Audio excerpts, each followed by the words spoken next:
Doubling principle of phraseography.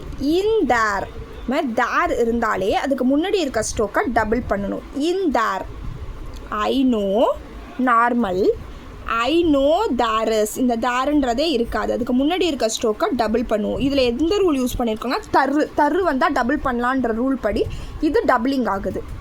Take normal stroke take, take their way, take their way.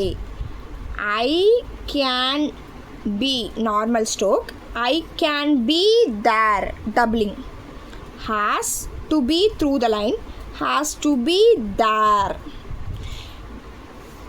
Upon,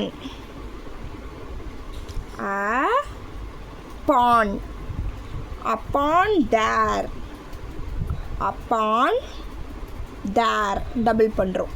okay, அப்படியே இது கூடவே நம்ம கிராம்லாக்ஸும் சேர்த்து பார்க்கலாம். சேருடு டீக்காக முன்னாடி இருக்க சேரை ஹால் பண்ணுறோம். சேருடுனா அபோவ் த லைன், சீருடுனா on the line. Sent, cent or scent same stroke தான். எஸ்ஸு என்ன ஹால் பண்ணுறோம். தேர்டு தர்ருவுக்கு போட்டால் தேர்டு, ஷர்ருவுக்கு போட்டால் ஷார்ட்டு. ஷர்ரு டீக்காக முன்னாடி இருக்க ஷர்ரை ஹால் பண்ணுறோம்.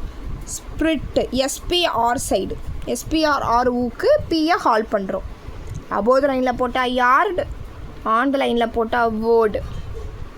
ஆர் 2 ஆர் இருக்குது ஓகேங்களா, double R. Rather R writer ரெண்டும் சேம் தான். வண்டர்ஃபுல் இப்படி வச்சுக்கலாம். வண்டர்ஃபுல்லின்னு கேட்டால் வேணால் ஃபைனலாக ஒரு ஒய்க்காக ஒரு பபல் வச்சுக்கலாம். மிஸ்டேக்கை அவாய்ட் பண்ணுறதுக்காக தான் இதை வச்சுக்கிறோம். therefore ஸ்கூல் ஃபுல் ஸ்ட்ரோக், ஸ்கூலுட ஹால்விங்.